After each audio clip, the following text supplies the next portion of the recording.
If you've ever heard any of these objections, then this video is for you. Oh, I don't have money. I'm not interested. Let me think about it. This is not for me. I don't want this. Please stay away from me. If you've ever had objections like this, and then if it has made you feel frustrated, this video is going to be of value to you. If you see me looking down, I made very important notes and I'm going to make sure I don't skip any of them. That's why I have this with me, right? So if you've ever had any of this that made you feel discouraged, I want you to know that objections are not rejections. That's the first thing I want you to know. Objections are not rejections. That's the first thing I want you to know, right? They are simply opportunity for clarification.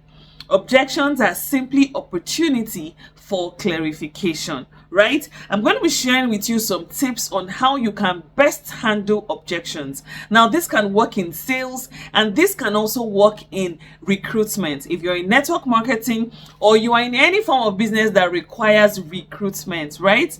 This is definitely going to work for you. Now, the first thing first is this. You need to change the way you see objections. You need to fix your mindset. Stop looking at objections as a rejection of you as a person. People embody objections so much that it affects their emotional and mental health. When people say no to you or people give you several objections, they are not saying no to you as a person. There's nothing wrong with you. It's not about how you said it. Oh, maybe it's how I said it.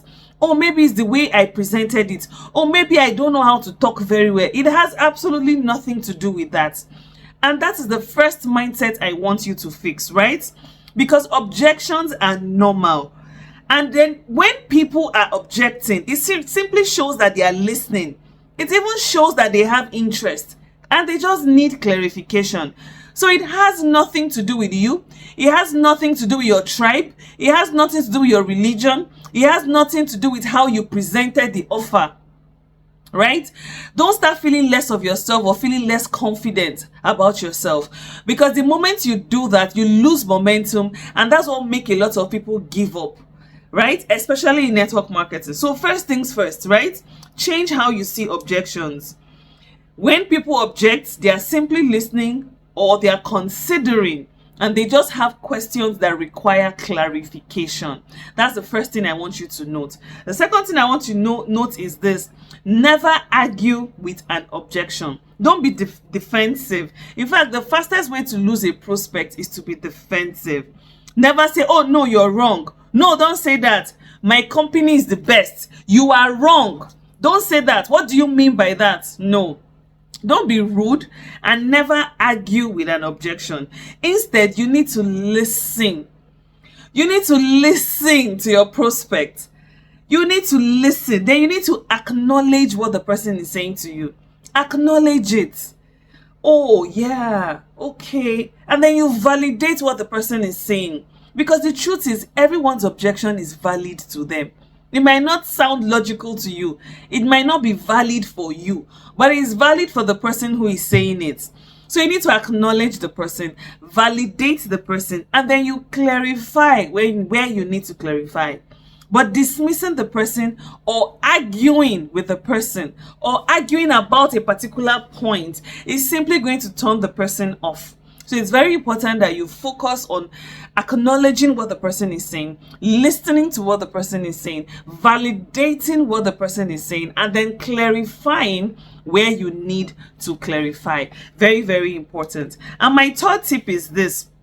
I call it the 3-step objection. The 3-step objection formula. It's a 3-step objection formula, and this formula has always worked for me. It's very similar to the feel, felt, and found strategy. If you don't know that strategy, I have a video about the feel, felt, and found strategy.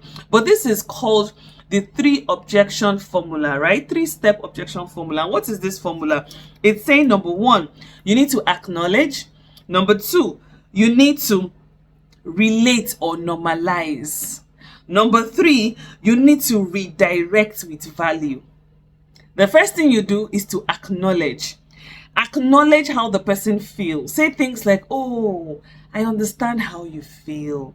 When the person says, I don't have money, I understand how you feel, right? You need to acknowledge the person's feelings, not dismiss it. The second step is to relate or normalize. And you can say something like, many people actually felt this way the first time they heard about this. Oh, you're not the first person to feel this way. And that's good. It shows that you really know what you want, right? But trust me, many people felt this way. Many people felt they couldn't do it. I have someone in my team who said the exact same thing you said. And trust me, it is valid. And then you now move to the next point, which is redirect the person with value. So let's say somebody says, I'm too busy, I cannot do this. The first thing you say is to acknowledge, right? That's the first step. Acknowledge. Oh, I understand how you feel. You're really trying. Your schedule is really, really jam-packed. You acknowledge the person. Then you relate. I have a doctor in my team who felt exactly the same way. In fact, she has 3 children and she wondered if she could do this business by the side. And then you redirect with value. You know, what really helped that doctor was the fact that we were able to come up with a schedule that worked for her. I simply asked her how much time a day she could give to the business, and she said 30 minutes. And then we came up with a schedule and a plan that can help her build this side business 30 minutes a day. So you see what you've done is the 3-step objection formula. You acknowledge, you relate, make it relatable, right? And then you redirect with value.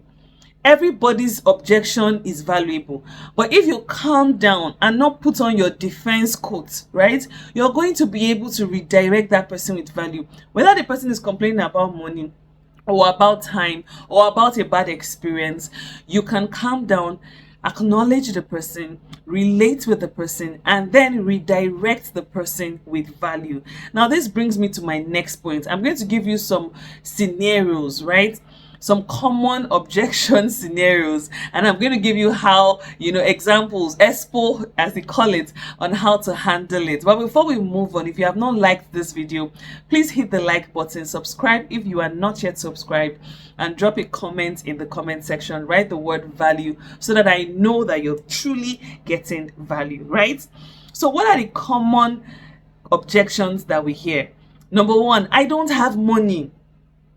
The first thing you do is never shame or push the person. How will you have money? When opportunity comes, you can't even grab the opportunity. Never shame or push the person. Instead, remember what I said earlier. Acknowledge the person. I understand. That's the first thing you say. But you need to understand that most people start a side business not because they have extra money, but because they want an extra source of income. So I know things are really tight in this present economy, but this is an opportunity to get an extra income. I've redirected that person, right? And if I have offers where the person can start without money, I now present those offers to the person. So there are so many ways to handle the I don't have money excuse, right? Redirect them to the long-term purpose. Redirect them to the value they stand to benefit by being part of that business or by partaking in your service or your product. The second objection people like to talk about is this. Oh, I need to think about it. Give me time. I need to think about it. Now, what this usually means is I need more clarity. There are some confusing aspects that they need some clarity. Some people just generally need more time. And what I usually do is to keep asking more questions like, oh, that's fine. You can take all the time you need. But please, is there any specific area you need more clarification? Right? Is there any area you're not sure of? And then I provide more clarification. I explain better. And you will discover that person will be like, oh, see, some prospects feel like if they ask you a particular question or they need some clarification, they might feel like you think they are dumb. And some people are shy, they don't want to ask. So it's okay to tell them, okay, it's okay, take your time. But is there any area or aspect you would want me to clarify? Oh, I'll be very happy to, right? So that's the way to, tackle I don't have time objection. The next objection for me is this. It is not for me. This business is not for me. You can use the 3-step objection to handle that. I taught that earlier, right? But you can also respect the person's stand and say something like, oh, I appreciate your honesty, but can I ask you why you feel that way? And then the person will now give you a reason why they feel it's not for them. And then, having listened to the person, you can have an entryway to redirect the person towards the value and how the person can cope. But the most important thing I want you to gain in all of this is you have to be an active listener and a patient listener. Because the more you allow your prospect talk and the more you listen to them, you're going to find entryways in which you can redirect them, right? So when they say it's not for me, I'll usually say, oh, thank you very much. I appreciate your honesty, but why do you think it's not for you? It's not for me because I cannot talk. It's not for me because I don't have time. It's not for me because I don't have money. It's not for me because I don't believe in it. So when you have their reasons, you can now use the 3-step strategy to acknowledge, to relate, and then to redirect, right? So that's another valuable objection that people always do. And I hope that answer I gave is valuable. The next objection we normally face is, I am not interested. And let me tell you, when people tell you plainly that they are not interested, respect their opinion. Do not chase. Do not push. Do not try to convince. Rather, you need to be professional about it. And I'll simply say, oh, thank you very much. Thank you so much for your time. But if things change in the future, if you change your mind and you'll be interested in my product or my service or my opportunity, please do not hesitate to reach out to me.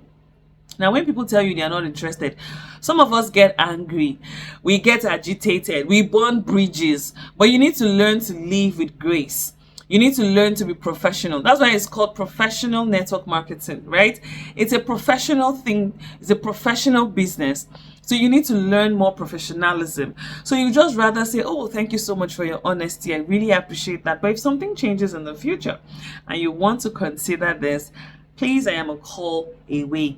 Don't burn bridges because you can recycle back to those people.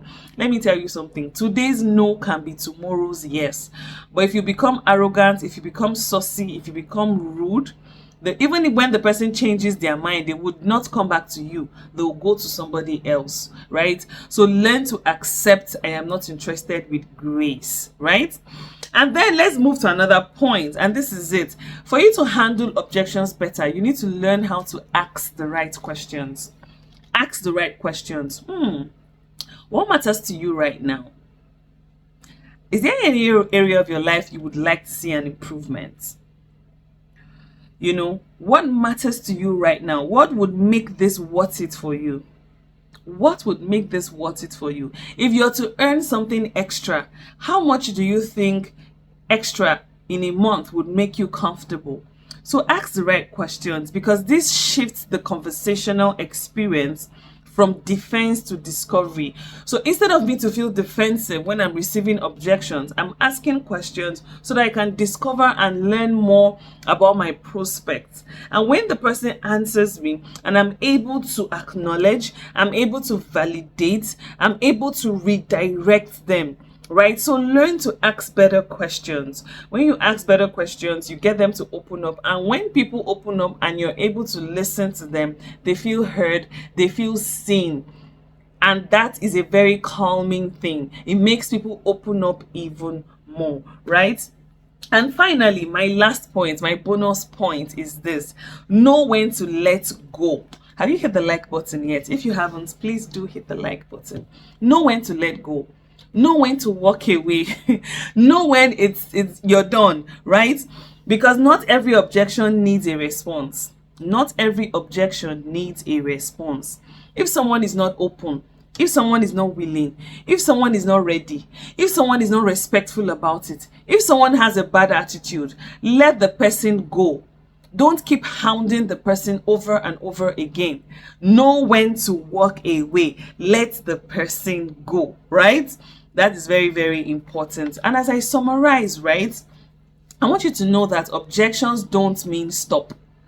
Objections simply means slow down, listen, ask questions, and then you lead. That's what objection simply means. It means that you slow down, you calm down, ask questions, listen, right, and then you lead. Don't lead so much with your emotions. Lead with your head.